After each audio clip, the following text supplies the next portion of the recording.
Today on Courage. And so I'm on the treadmill, no bra because it would have dislodged the leads, no modesty gown. The girls are just going crazy. Nancy Kimerly, from boardroom to operating room, this powerful corporate executive fights for her life. I remember standing outside surrounded by all of these high-rise buildings, and the cell phone reception was crappy, and she said, "I hate doing this on the phone, but you have cancer." Her entire world comes crashing down with one word: cancer. I also remember standing in the parking lot in the dark that night and thinking, I can do this. Hear Nancy's courageous journey and how she proves it's not how you fall, but how you get back up.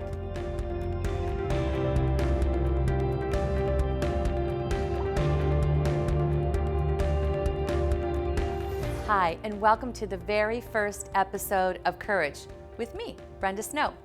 I know a thing or two about courage.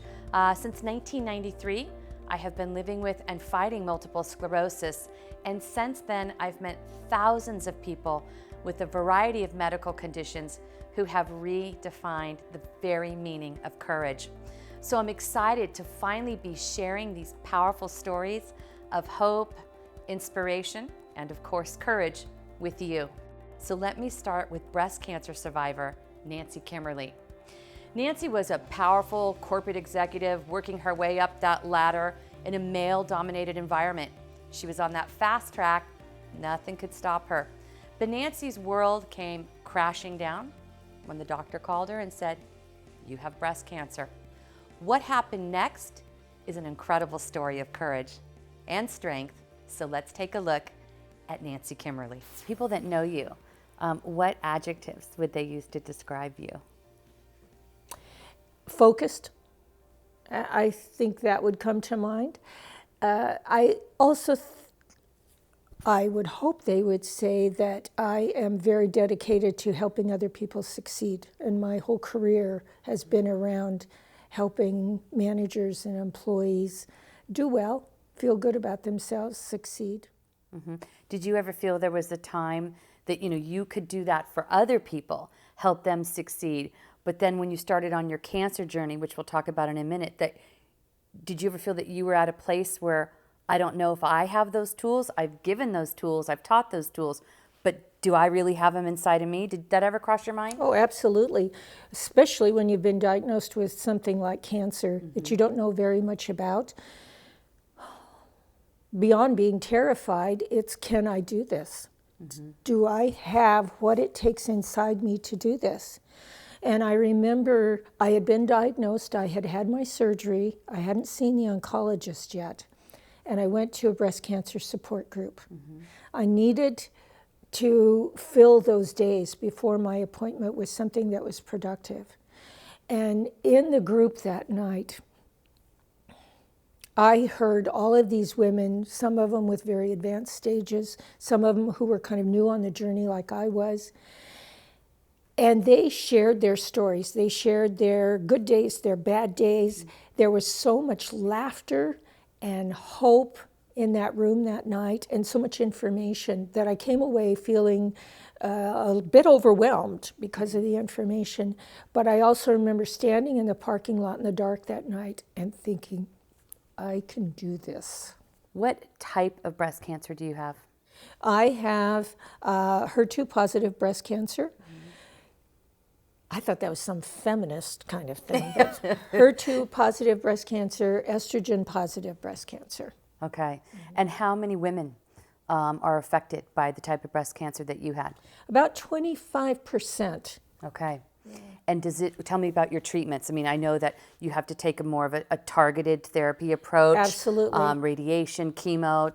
Tell me, what you confronted. I went the whole gamut. I did 2 surgeries, and were they lumpectomies? Lumpectomies. Okay. Did not have clear margins, so they went back in and they said, if there's any chance that we feel that we're not getting really clear margins, then we'll do a mastectomy. And you've signed off all of those releases and what have you. So, of course, when you wake up, the first thing is like, are you there, girls? Yeah. But I'll tell you something funny.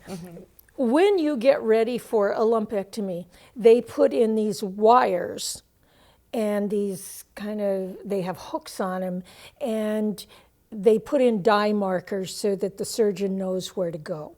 Well, after they had put in these long wires, and they're about 3 inches long, they then taped this huge Dixie cup. I'd like to say it's huge. It was probably standard size, but anyway, this Dixie cup to keep the wires protected so that they don't get dislodged.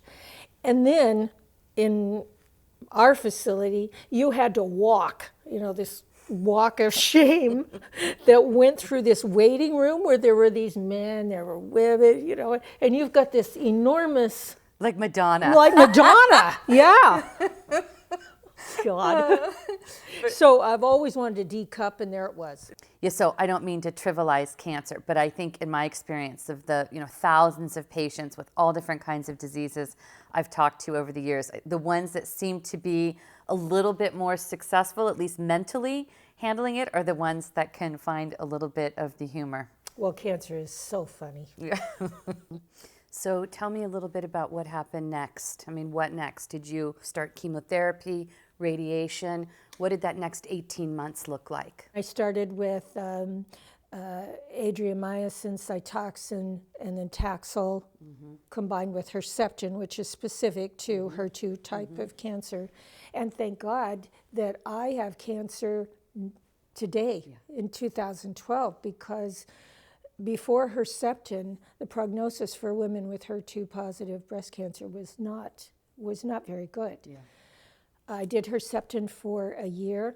I also did 7 weeks of daily radiation and then 6 years of an aromatase inhibitor because of the estrogen positive side. Wow, and you just finished that 6 years? Yes. Congratulations. Yes. Does it feel like good or overwhelming, or are you nervous? I mean, what does it feel like? Like, wow, yes, I'm all done. Of those I'm things. done. All of those things. You've passed a real milestone.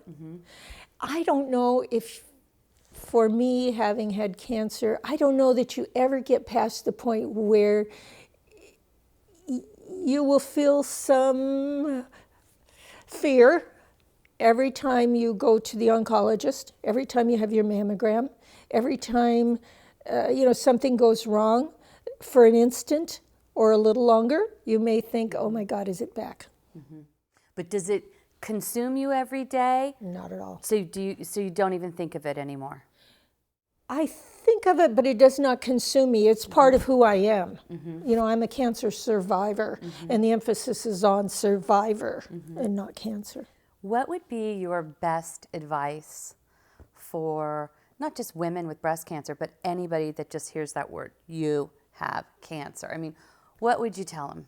Take a deep breath, or several, and then get a lot of information and make your decisions slowly. You don't need to rush into things. And I know for myself, the feeling was get it out. Get it out I think right I would, now. would rush. I mean, I have multiple sclerosis, a little bit different, but immediately when you said that, I was thinking, no, I would want to rush. So you say, take your time, get all the information. There's nothing wrong with a second opinion, a third opinion, however many opinions you need so that you feel very comfortable with the decisions that you're about to make. If you decide to have a mastectomy, sure, you can have reconstruction, but you can't put that breast back on. If you decide to have a lumpectomy, you may run a little more of a risk. For every woman, it's different. So be comfortable with what works for you, not for your neighbor, your sister, your whoever. And really take the time to do that. Yeah. What's the most important moment, message, thing, whatever you want to call it, that you've learned on your journey that you could share with everybody else? Part of it, I think, is acceptance. My mantra became, it is what it is. And so whether it's a side effect that you didn't want, or it's a wonderful new friend that you found, it is what it is. And to use it as a learning experience. Approach each day as a new day, and with a lot of gratitude. And I think most cancer patients would tell you they are so grateful for every day that comes from that point forward. I read somewhere that worrying is misuse of good imagination. So use that to think about the possibilities rather than limitations. And to respect your body. You got to respect your body and listen to it. Yep. Well, Nancy, Miss Nancy Kimerly, thank you for sharing your time and your heart and your wisdom with us here on Courage. And I know that people can learn more about you and your journey at whatnext.com. And I just want to sincerely thank you for being so inspiring. And I love you. Oh. Thank you.